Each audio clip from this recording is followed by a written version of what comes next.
Assalamualaikum warahmatullahi wabarakatuh. Teman-teman semuanya sedang menyimak video kami. Semoga tetap dalam keadaan sehat, semangat, dan selalu jaga kesehatan. Perkenalkan, kami dari kelompok 2 kelas 11 Tekstil A, SMK Negeri 2 Karanganyar. Pada kesempatan hari ini, kita akan menjelaskan apa itu proses pengajian atau bisa disebut dengan sizing.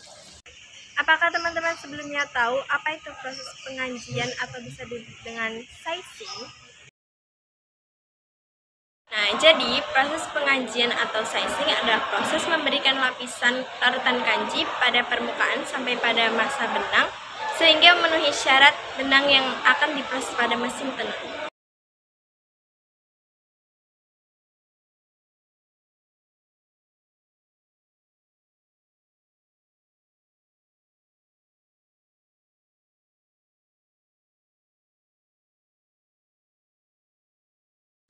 Faktor-faktor teknis yang mempengaruhi benang lusi pada proses pertenunan. 1. Gesekan. Pada proses pertenunan, terjadi gesekan pada bagian-bagian mesin tenun, di antara lain peralatan backrest, doper, gun, bliss beam, secara terus-menerus sepanjang benang. 2. Tegangan. Selama proses pertenunan, terjadi pembentukan mulut lusi karena adanya tarikan gun ke atas dan ke bawah, sehingga benang lusi mengalami tegangan. 3. Hentakan.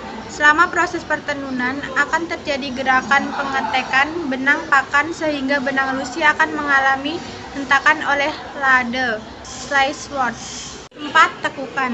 Selama proses pertenunan benang lusi, akan sering mengalami tekukan yaitu pada saat terjadi pembentukan mulut lusi oleh gun sehingga benang lusi tahan terhadap tekukan dan mempunyai kelemasan yang cukup.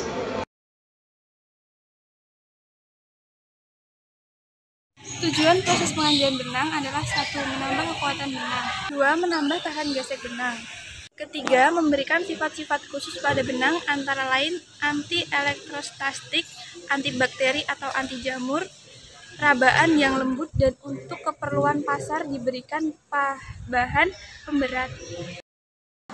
Nah, tujuan akhir dari pengajian adalah menghilangkan atau mengurangi putus benang lusi selama proses pertenunan berlangsung. Putus lusi disebabkan oleh tegangan yang tinggi selama proses pertenunan atau bisa juga karena kekuatan benang yang buruk atau rendah. Tegangan yang tinggi pada benang lusi disebabkan karena pembukaan mulut lusi yang besar. Klasifikasi bahan kanji. A. Bahan perekat. Bahan perekat merupakan bahan yang utama untuk pengajian, terdiri dari 1. Bahan perekat alam, antara lain tepung jagung, gandum, sagu, tapioka, kentang, ubi jalar, dan lain sebagainya.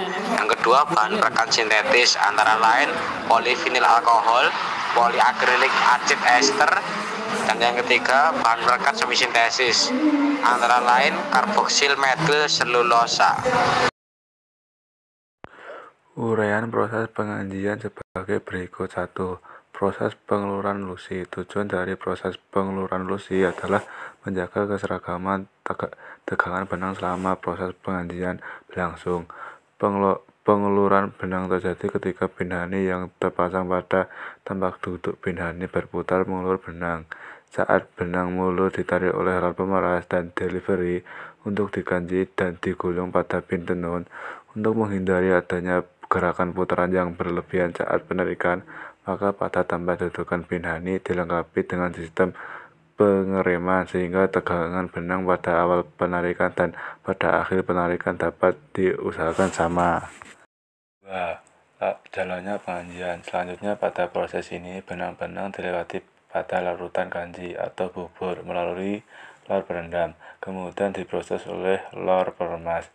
Sebelum sampai pada lor perendam, benang diatur oleh lor penghantar yang berfungsi sebagai penghantar tegangan benang agar benang saat terendam dalam larutan kanji sama rata. Lor penghantar tegangan benang ini bekerja secara otomatis. Pada saat terjadi perubahan tegangan benang, maka lor tersebut akan mengangkat dan menekan benang sedemikian sehingga tegangannya benang selalu konsisten. 3. Proses pengeringan. Tujuan proses pengeringan adalah untuk mengeringkan benang-benang yang telah diganji pada sizing box sehingga hasilnya kering dan tidak menimbulkan kerusakan pada benang.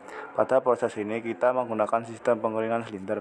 Alat pengering ini terdiri dari 2, 3, 5 atau lebih silinder-silinder yang memperoleh pemanasan dari uap yang dimasukkan ke dalamnya.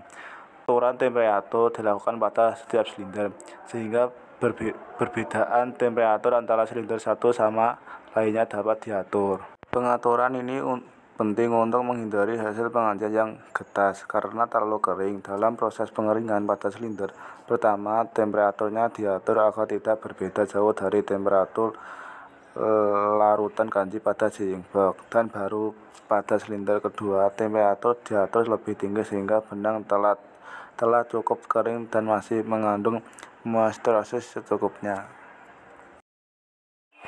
Yang keempat, proses permisahan benang kanjian kering. Tujuan proses ini supaya benang hasil kanjian dapat digulung secara individu pada bim kanji atau tenun tanpa merusak benang tersebut. Proses pemisahan benang kanjian yang kering diatur dengan sisir kanji atau sisir ekspansi. 20 sisir kanjian ini berfungsi menyebarkan benang lusit dengan rata selebar bim karena sisir ini dapat diatur lebarnya sesuai dengan lebar bim tenun yang dikehendaki. Pencucukan pada sisir ini tidak diatur sebagaimana pada sisir tenun. Oleh karena itu, urutan jajaran lusi ini tergulung pada saat waktu permulaan proses. Maka pada saat proses berlangsung, lusi tersebut tidak boleh dipindah-pindahkan. Hal ini dimasukkan supaya tidak terjadi lusi yang bersilangan pada bim yang dihasilkan, juga supaya tegangan benang tidak dibeda-bedakan.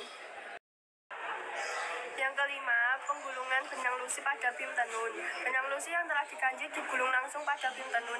Prinsipnya adalah kecepatan yang konstan dari lusi yang disiapkan oleh delivery roll harus digulung pada bim tenun dengan kecepatan permukaan yang konstan pula. Ini berarti dengan membesarnya bim tenun ini, kecepatan bim tenun haruslah turun atau semakin berkurang. Dengan proses penganjian benang tersebut diharapkan dapat 1. Bulu-bulu benang menjadi lidur. 2. Sifat licin permukaan benang bertambah. 3. Kekuatan tarik benang bertambah. 4. Kekuatan daya gesek bertambah. 5. Menjadi lebih kompak. Pada proses penganjian ini terdapat alur penganjian. Yang dimaksud alur ini adalah urutan benang-benang dari awal masuk proses penganjian hingga akhir proses penganjian. Seperti pada awal proses terjadi penggulungan lusi, kemudian pencelupan benang pada larutan kanji, dilanjutkan pengeringan, dan yang terakhir pemisahan benang dan penggulungan.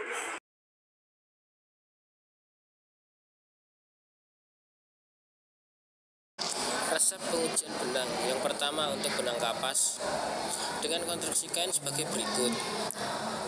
20 arah buntiran benang dikali dengan 20 arah buntiran benang dibagi dengan 65 kali 60. Lalu dikali dengan 38 inci. Dengan takaran bahan: 1. Air sebanyak 1000 liter.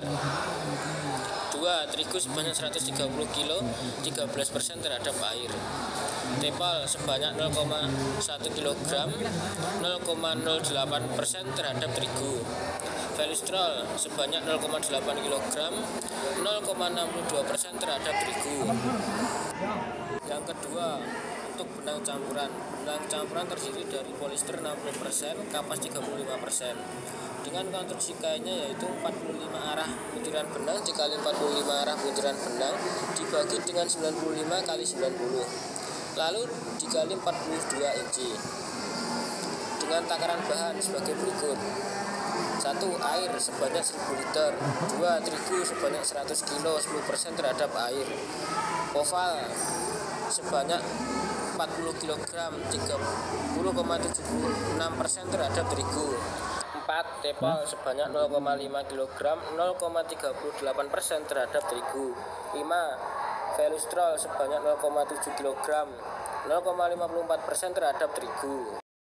Sekarang kita akan masuk ke metode proses pengajian. Metode proses pengajian terbagi menjadi 3, yaitu yang pertama pengajian dalam bentuk hang atau hang sizing method.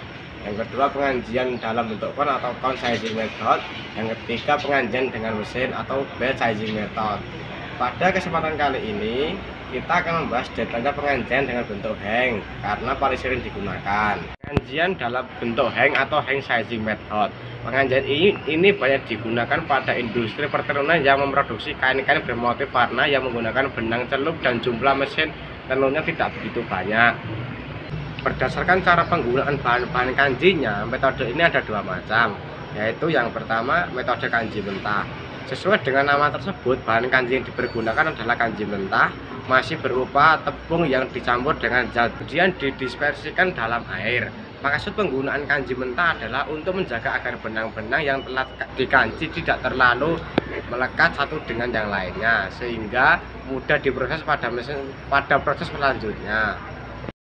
Setelah kalian mempelajari tentang metode kanji mentah, selanjutnya kita akan mempelajari tentang prinsipnya. Prinsip kerja pada metode ini ialah benang dalam bentuk heng diremas-remas dalam campuran dispersi kanji dan obat-obatan pembantu lainnya. Kemudian benang diperas agar kanjinya merata pada benang. Selanjutnya benang dikukus atau diuap air kanji yang ada pada benang menjadi matang. Dikukus atau diuap agar kanji yang ada pada benang menjadi matang. Uap yang terjadi karena air mendidih dari drum membuat uap dialirkan ke bawah gantungan dan terus mengalir ke atas melalui benang sehingga dapat mematangkan kanji. Setelah kanji matang, benang dikibaskan dengan maksud supaya benang-benang terpisah satu sama yang lain. Setelah dikibaskan kemudian dijemur sampai kering. Metode kelemahan kanji-kanji ini adalah: 1. Kanji yang masuk ke dalam benang kurang merata karena benang dalam bentuk gulungan. Kanji yang masuk ke bagian luar gulungan kadang-kadang berbeda dengan bagian dalam gulungan. Yang kedua, perekat tidak pecah betul menjadi gelatin karena umumnya suhu tidak cukup tinggi sehingga daya rekat kanji kurang. Yang ketiga, penetrasi kanji sukar masuk ke dalam benang karena hanya diremas-remas dan diperas. Tidak ada gaya penekanan pada kanji, akibatnya bagian dalam kurang terkanji. Yang kelima, pengeringan sangat tergantung terhadap sinar matahari sehingga pengeringan tidak merata. Yang keenam, kapasitas kanji kecil. Selanjutnya, hal-hal yang perlu diperhatikan pada metode pengajian ini. 1. Supaya penetrasi kanji dapat masuk ke dalam benang, maka selama benang dimasukkan ke dalam larutan kanji mentah sering diperas. Yang kedua, pengibasan jangan terlalu keras dan dilakukan dalam keadaan basah. Jumlah pengibasan untuk masing-masing streng benang harus sama agar penarikan benang untuk tiap gulungan sama. Yang kedua, metode kanji matang. Metode ini banyak digunakan untuk industri-industri yang mempunyai jumlah mesin agak banyak. Metode ini memiliki sistem peralatan yang digunakan, yaitu 1. Pengajian dengan kanji matang menggunakan bak biasa. Pada pengajian sistem ini, larutan kanji yang digunakan adalah larutan kanji yang dimasak. Kemudian ditambah air untuk mengatur viskositasnya. Selanjutnya, benang dalam bentuk heng ditekan dengan roll serta serata mungkin, maka larutan kanji masuk ke dalam benang dengan sempurna. Pada mesin kanji ini mempunyai 2 unit proses, yaitu unit proses pemasakan kanji. Untuk mempersiapkan larutan kanji yang siap untuk dipergunakan dalam proses pengajian, obat-obatan yang telah ditentukan dalam resep perlu dimasak dahulu. Setelah pemasakan kanji selesai, yaitu larutan kanji yang memenuhi syarat dan obat-obatan yang telah ditentukan dalam resep perlu dimasak dahulu. Setelah pemasakan kanji selesai, yaitu larutan kanji yang memenuhi syarat dalam viskositas maupun temperaturnya, kemudian larutan kanji dialirkan pada bak kanji pada unit proses pengajian sesuai dengan kebutuhan. Pada proses pengajian sistem ini mempunyai kesulitan, yaitu yang pertama, larutan susah masuk ke dalam benang. Yang kedua, benang-benang biasanya melekat satu sama lain. Yang ketiga, kapasitas pengajiannya kecil. Yang keempat, pengeringan tergantung pada panas sinar matahari.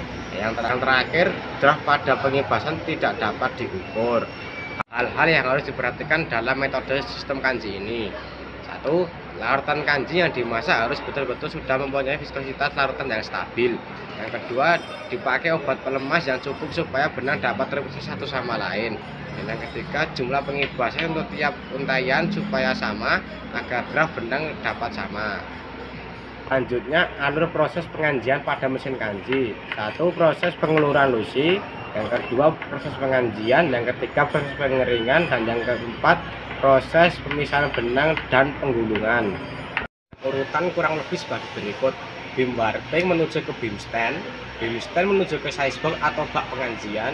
Setelah melalui bak pengajian menuju wet splitting atau pemisah benang basah, dan selanjutnya menuju ke dryer cylinder atau silinder pengering, selanjutnya ke splitting rod tongkat pemisah, dan terakhir menuju beam tenun.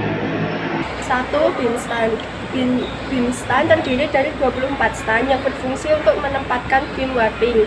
Pada bagian ini terdiri dari peralatan dudukan beam berfungsi sebagai piring putaran beam dan rol pengantar yang mempunyai fungsi untuk menghantar benang dari roll stand ke bagian selanjutnya. Di samping itu juga dilengkapi kanan pengereman yang berfungsi untuk menstabilkan putaran pengatur tegangan benang. 2. Sizebox. Sizebox terdiri dari peralatan-peralatan yaitu 1. Bak penampungan yang mempunyai fungsi untuk menampung larutan kanji. Immersion roll berfungsi untuk merendam benang. 2. Squeezing roll berfungsi untuk memeras benang setelah direndam dalam larutan kanji. Peralatan pemasak kanji besar tekanan squeezing roll yaitu 1. Low pressure tekanan kurang dari 1000 kg. 2. High pressure tekanan 1000 kg sampai 10.000 kg. 3. Pengeringan. Pengeringan terdiri dari 6 unit silinder teflon yang berfungsi untuk mengeringkan benang basah dengan lapisan anti lengket.